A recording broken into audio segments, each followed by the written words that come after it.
Assalamualaikum warahmatullahi wabarakatuh.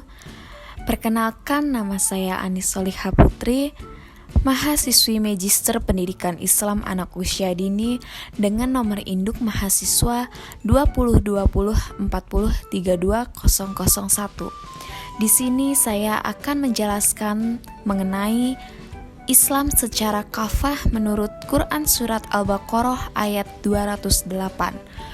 Guna memenuhi mata kuliah Studi Al-Quran Perspektif Pendidikan Islam dengan dosen pengampu Ibu Dr. Dailatus Samsiah SAG MAG. Iya, di sini saya akan menjelaskan tentang pendahuluan. Suatu hal yang sering kita ungkapkan bahwa Islam adalah agama bagi seluruh umat manusia. Karena Rasulullah SAW sebagai pembawanya diutus bagi seluruh manusia. Menurut Abu Zahra, tahun 1994, berislam secara kafah berarti mengamalkan syariat Islam dengan baik dan benar sesuai dengan tuntunan yang diajarkan.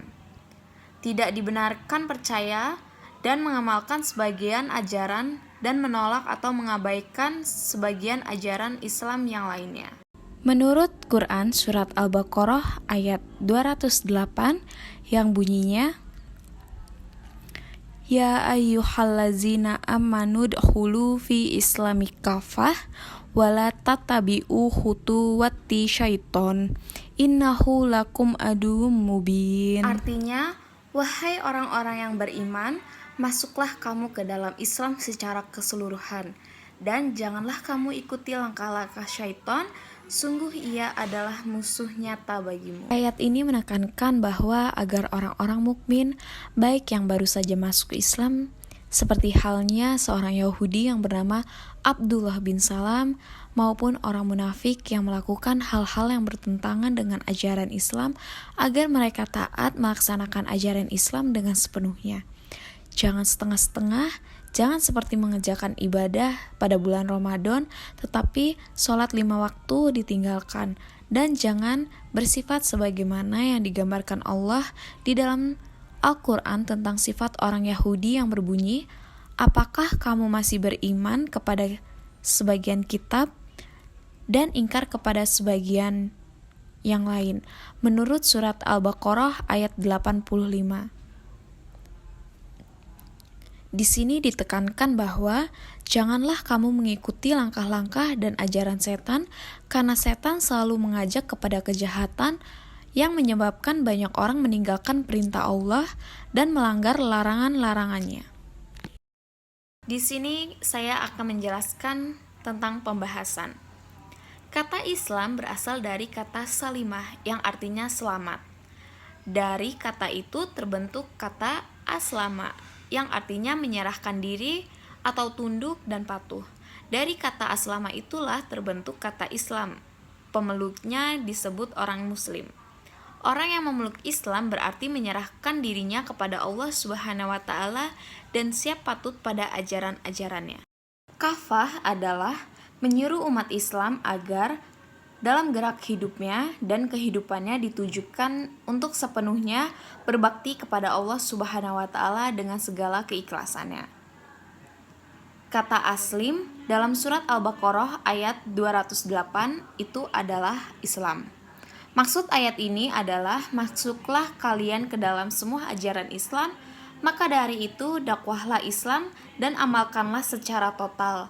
Tidak dibenarkan untuk mengambil satu bagian dan meninggalkan bagian yang lainnya. Kafah dalam Al-Quran Surat Al-Baqarah ayat 208. Penafsiran pertama menurut Ibnu Katsir. Islam kafah dalam Al-Quran adalah Islam yang komprehensif, yang mencakup seluruh aspek kehidupan, bukan hanya tentang menjalankan ibadah saja. Yang kedua, dielaborasi kepada dua unsur.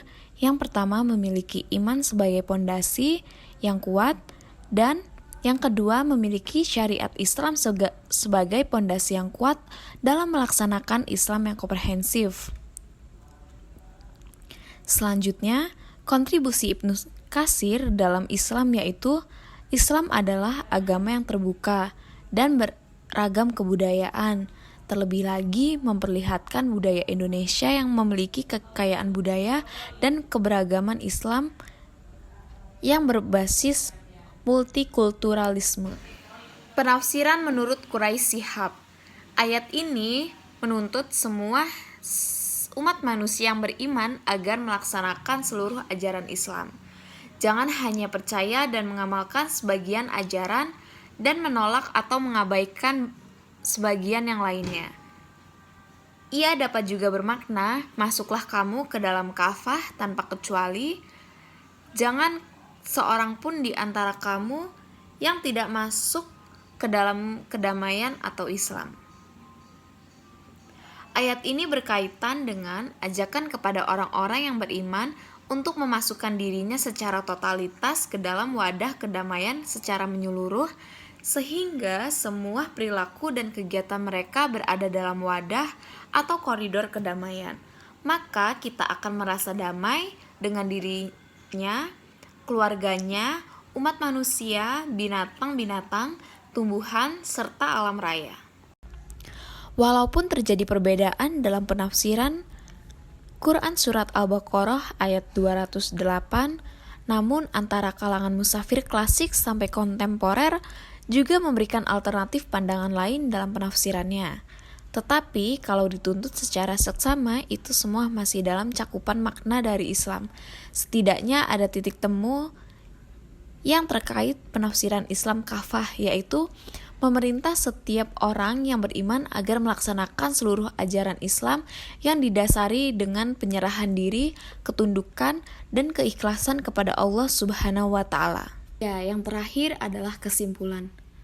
Umat Islam wajib berikhtiar agar Islam dalam keseluruhannya berlaku pada masing-masing pribadi, lalu kepada masyarakat, kepada negara, kemudian Islam secara keseluruhan dapat berdiri dalam kehidupan kita. Kondisi-kondisi tertentu yang dialami oleh umat Islam berupa kurangnya pendidikan, kemiskinan, keterbelakangan, disintegrasi, sikap konservatif, keawaman, kita sebagai umat Islam semua berupa warisan peninggalan kaum penjajah. Dengan rahmat kemerdekaan ini, umat Islam telah bangkit, bekerja keras, memodernisasi diri sesuai dengan tuntunan Al-Quran dan As-Sunnah. Apabila Islam dilihat hanya dari satu segi saja, maka kita hanya akan melihat satu dimensi atau fenomena-fenomena yang multifaset. Sekalipun kita melihat itu betul, Islam harus dipahami secara kafah, yaitu pemahaman Islam yang dilakukan secara komprehensif. Memahami Islam secara kafah adalah penting agar menjadi pemeluk agama yang mantap dan untuk menumbuhkan sikap hormat bagi pemeluk agama lain. Cara tersebut yang dapat ditempuh dalam upaya menghindari kesalahpahaman yang akan menimbulkan sikap dan pola hidup beragama yang salah. Demikian materi yang bisa saya sampaikan. Mohon maaf bila terdapat banyak salah kata dan salah tulisan. Kepada Allah saya mohon ampun. Wabillahi taufiq wal hidayah. Wassalamualaikum warahmatullahi wabarakatuh.